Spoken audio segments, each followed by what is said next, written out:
Olha que soberbo, né? Aleluia.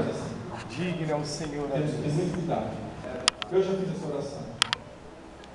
O publicano, porém, estando em pé de longe, nem ainda quis levantar os olhos ao céu.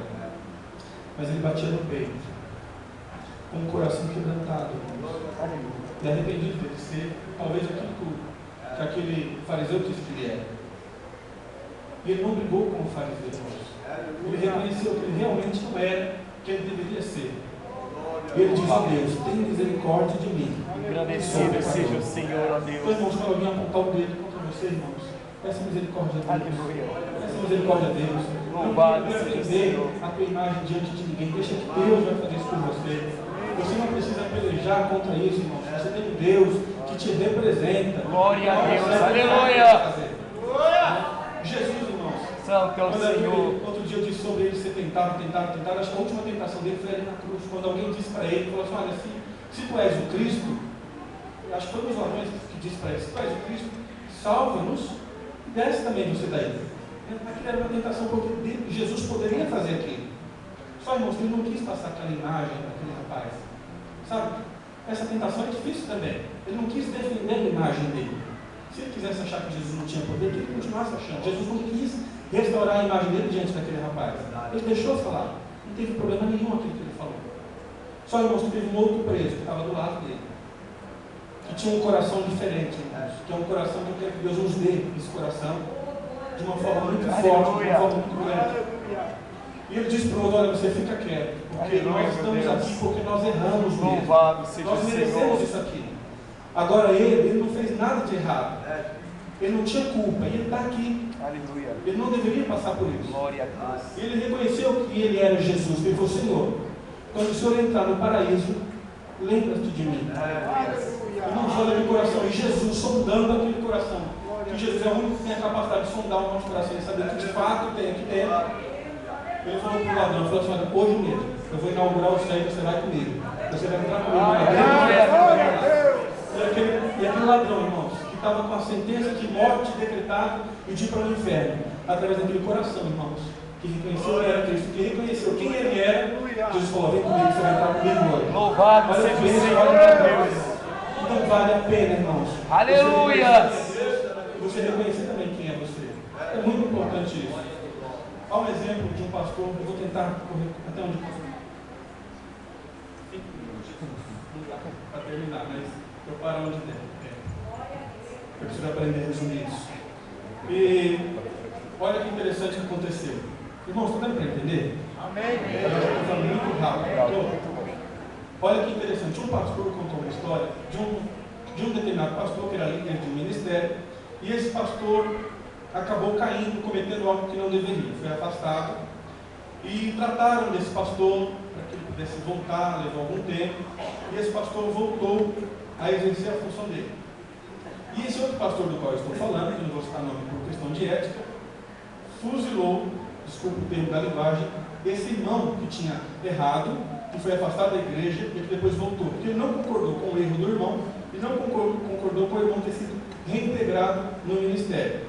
E ele diz, irmãos, que ele não comentou com ninguém, nem com a esposa, nem com filhos, nem com amigos, nem com os pastores dele, com ninguém. Ele guardou só no coração dele, mas ele falou que metralhou o rapaz. Tudo que era coisa ruim do rapaz, ele pensou consigo no seu coração. E passado, não sei se foi no mesmo dia, foi no dia seguinte, chegou um daqueles irmãos que sonham muito, sabe aqueles irmãos que sonham, Deus mostra tudo em sonhos para ele. Chegou um desses irmãos abençoados e falou: pastor, tinha um sonho com o senhor. Ele já gelou, ele falou: fala, irmão, qual que é o sonho? Ele falou: melhor o senhor sentar. Aí ele sentou. Aí ele falou: olha, o que eu vou te falar para mim não faz nenhum sentido, o sonho que eu tive, mas talvez para o senhor faça. Ele falou: então conta, irmão. Ele contou: pastor, eu tive um sonho que o senhor estava numa sala muito grande, e estava o senhor e fulano de tal, que era aquele que ele tinha metralhado. Falava muitas coisas. Falava não, pensava. Só pensou, irmãos, ele não falou. Só pensou, olha só. E vocês estavam ali, e aquele irmão, ele não estava endemoniado, mas você estava tentando expulsar um demônio dele. As pessoas que estavam ali sabiam que ele não estava endemoniado, e até mesmo você sabia que ele não estava, mas mesmo assim você tentava expulsar um demônio dele. E durante esse processo entrou um homem, ele tinha um aspecto como de um anjo, ele era diferente de um homem comum, e disse que ele apontou o dedo para os dois. Na hora que ele apontou o dedo para os dois, Era como se tivesse um raio, irmãos, pegado nos dois, arremessado para longe, como se tivesse levado um coice e ido para muito longe. E depois disso, como se fosse um anjo, se ausentou, e aquele outro irmão que tinha cometido aquele erro, não estava mais em cena. Só aparecia esse pastor que tinha no seu coração pensado mal daquele irmão.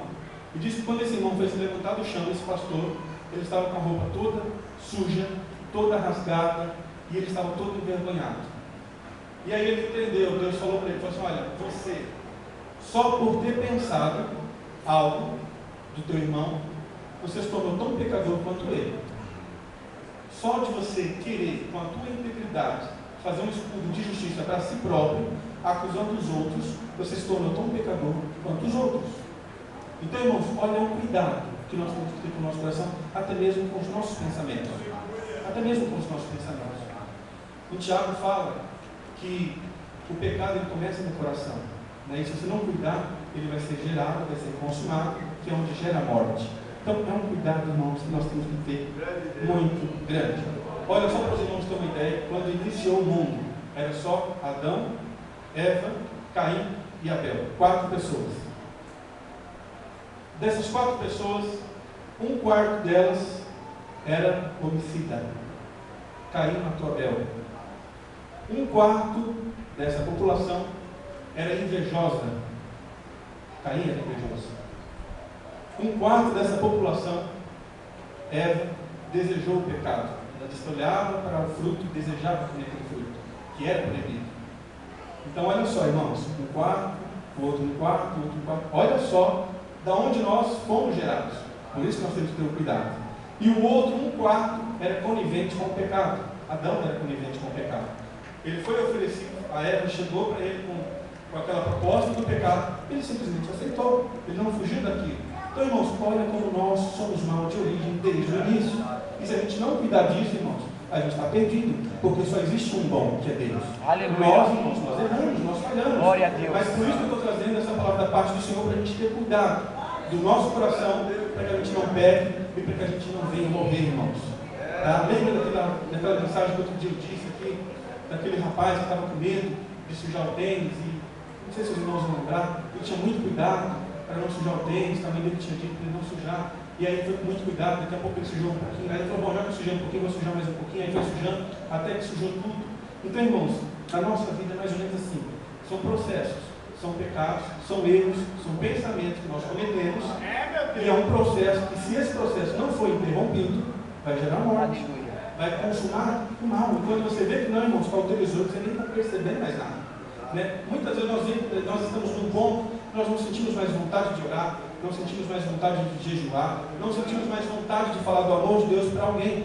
Isso, irmãos, é um indício de que o teu coração precisa ser trabalhado, precisa ser cuidado, porque, de fato, alguma coisa já cauterizou. Então, irmãos, Deus não quer que a gente seja religioso, que a gente funcione de uma forma mecânica, né? Ele quer que a gente faça as coisas de coração. Irmãos, eu vou ter que resumir tudo isso aqui. Olha o que Tiago diz no capítulo 1, versículo 26. Se alguém entre vós cuida ser religioso e não refreia a sua língua, antes engana o seu coração, e a religião desse é vã, e cai no engano do seu próprio pecado. Olha só, irmãos, foi aquilo que eu acabei de falar agora. Então, é necessário, irmãos, que a gente tenha cuidado, porque muitas vezes nós somos assim: ah, o irmão está pecando, o irmão está fazendo aquilo. Irmão, você não pode julgar. Você não nasceu para isso, você nasceu para orar pelo irmão, para ajudar ele, não para isso, irmãos. Para finalizar, eu vou contar só um exemplo. Tinha muita coisa aqui para comentar, mas talvez numa outra oportunidade, que eu achei muito interessante, muito forte. Eu vou até tentar não chorar, porque toda vez que eu lembro, dá vontade de chorar disso. É uma história do pastor César, alguns devem conhecer ele, filho do pastor Narciso. Ele contou uma história, irmãos, muito interessante, que deixou muito comigo. Ele foi para esses lugares onde ficam estudantes juntos, não sei como é que chama. República. Bom, mas eles ficam várias pessoas juntas no quarto para poder dividir as despesas. República. República, mais ou menos isso. E ele foi fazer teologia nesse lugar, não sei onde que é, não me lembro. Na verdade, quem financiava ele era até o pastor Narciso. Só que com o salário de pastor, para você financiar o estudo de um filho, é difícil, né? Então, ele tentava de alguma forma cobrir os estudos do filho dele, e por alguma dificuldade que o pastor acabou tendo, eu sei que eles acabaram atrasando algumas mensalidades daquele curso de teologia. E ele ficava muito triste, envergonhado, porque todos ali praticamente estavam com o curso em dias, os valores pagos em dias, porém ele não estava com as mensalidades em dia. E aí, irmãos, um determinado dia que ele estava lá na escola, ele saiu para a rua e de frente para esse curso tinha um bar. Nesse bar tinha muito, desculpa o termo, esses playboys, esses filhinhos de papai, muitos nem carta tinha, mas tudo com carrão, carro zero, carro importado, carro de roda, carro estilo carro do Alessandro, assim, carro bonitão mesmo, carro de presença, que você olha assim e fala, nossa, que carro lindo. E todos esses rapazes, irmãos, bebendo, enchendo a pança de coisa lá, né, errada, e se regozijando, alegre, feliz, né, e toda aquela bagunça, aquela festa deles. E aí o pastor César olhou aquilo, né, não era pastor ainda na época, claro, ele olhou tudo aquilo, irmãos, quando ele viu todos aqueles ímpios, na alegria, na festa, naquela coisa que é aparentemente muito boa, ele olhou aquilo e ele ficou muito revoltado com Deus. Ele voltou para o quarto dele, não tinha ninguém no quarto, ele pegou a Bíblia dele, jogou com toda a força que ele tinha no braço contra a janela. E aí, virado, não satisfeito, ele tornou a pegar a Bíblia, ele achou que foi pouco aqui, e jogou contra a porta com toda a força. A Bíblia se abriu, caiu no chão. E ele estava muito revoltado, mas quando ele fez a segunda atitude, que a Bíblia caiu no chão, entrou um temor no coração dele, uma tristeza, ele disse, meu Deus, eu acho que Deus vai me fulminar aqui agora. E ele começou a sentir um arrependimento muito grande por aquela atitude. E ele, irmão, sem saber o que fazer, com o coração arrebentado, ele não tinha assim palavras, a vergonha que ele estava daquela atitude, ele não sabia o que fazer, ele falou, Deus nunca vai me perdoar por isso, porque isso que eu fiz é inaceitável, eu não deveria ter feito isso. Irmãos, e ele orou e falou, Deus, me perdoa por isso que eu fiz, eu não deveria ter feito isso. E ele começou a chorar, e aquela angústia, aquela dor muito forte no coração dele, que dominava ele. E de repente ele falou, Deus me perdoa, e eu preciso de um sinal que o Senhor está me perdoando. E eu preciso desse sinal agora, Deus, senão eu não sei o que vai ser de mim. E ele se dirigiu até a Bíblia, e uma da parte da Bíblia que estava aberta estava sobre Salmo 73. E eu fiz um resumo desse Salmo 73 que eu queria falar para os irmãos. Deus é bom com os limpos de coração. Quanto a mim, meus pés quase se desviavam.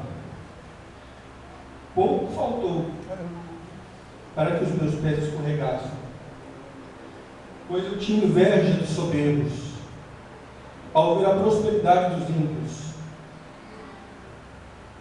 que não se acham em trabalhos, porém podem ter tudo. Eles não trabalham, mas têm tudo, comem de tudo, pelo que a soberba deles os cerca de um colar, e eles vivem seguros, mas eles são corruptos, maliciosos, arrogantes, e ainda assim o Senhor os guarda e os dá riqueza, e ela se aumenta. Na verdade, eu tenho purificado o meu coração em vão, e assim me embruteci, e nada sabia, e agi como um animal perante ti. A minha carne e coração se desfalece, quase me desviei, mas Deus é a fortaleza do meu coração, é a minha porção para sempre. A sua mão me segura, pois todos que estão distantes de ti perecem e serão destruídos. Todos que se desviam de ti perecerão. Mas para mim é bom aproximar-se de Deus. Pus a minha confiança no Senhor para anunciar todas as suas obras. Glória a Deus, aleluia. Irmãos, Deus é uma pessoa que estava acabada. Para ele não tinha mais jeito. Ele falou, Deus, fala comigo. E foi essa mensagem aqui que veio para ele. Tudo aquilo que tinha acontecido com ele estava nesse Salmo 73. Ele teve inveja daquelas pessoas. E ele pensou, irmãos, em se desviar, em abandonar a igreja, abandonar Deus, abandonar tudo. Ele ficou muito bravo com Deus. Ele queria sumir dali, irmãos. Mas Deus, com a sua mão poderosa, misericordiosa, o segurou e o perdoou. Ele foi sentir o perdão de Deus. Louvado seja o Senhor. E como um laço, uma aliança disso, eu achei muito lindo isso que ele fez. Esse Salmo 73 é um salmo de Asaf. Ele falou: Senhor Deus, como prova da minha gratidão pelo seu perdão, quando eu me casar, o meu primeiro filho, o nome dele vai ser Asaf. Então, irmãos, que nós possamos, em nome de Jesus, Amém. guardar o nosso coração. Louvado seja o Senhor. Porque por um momento, por uma atitude, nós podemos perder tudo aquilo que nós construímos, tudo aquilo que está nos aguardando na eternidade. Então, irmãos, vamos guardar os nossos corações, para que a gente não peque contra o Senhor, para que a gente não peque contra os nossos irmãos. Que o Senhor Deus continue nos abençoando. Glória a Deus. E nos ajudando em nome de Jesus. Aleluia. Amém. Louvado seja o Senhor, ó Deus. Deus, aleluia. Quero fazer um convite nesse momento. Tem alguém em nosso meio que ainda não aceitou Jesus como Senhor e Salvador da sua vida e quer aceitar? Levante uma das suas mãos. E nós vamos orar por você. Tem alguém que quer aceitar a Cristo como Senhor e Salvador da sua vida? Glória, glória a Deus. Onde está a segunda pessoa que quer aceitar Jesus como Senhor e Salvador da sua vida? Louvado seja o Senhor, ó Deus. Mais alguém que quer aceitar Jesus? Tem um sinal. Santo é o Senhor, ó Deus. Aleluia. Nós vamos orar por você. Deus vai te conceder bênção e vitória. Oremos a Deus. Bondoso Deus e eterno Pai. Aqui está essa pequena criança, papai, que tem aceitado teu Filho Jesus Cristo como Salvador. Papai do céu, segura ele com as tuas mãos fortes, e que ele possa, meu Deus, trilhar os caminhos retos, andando na tua presença, aprendendo de ti, Senhor, agora. Meu Deus, é o que nós te pedimos em favor desta criança, em nome de Jesus. Amém. Graças a Deus.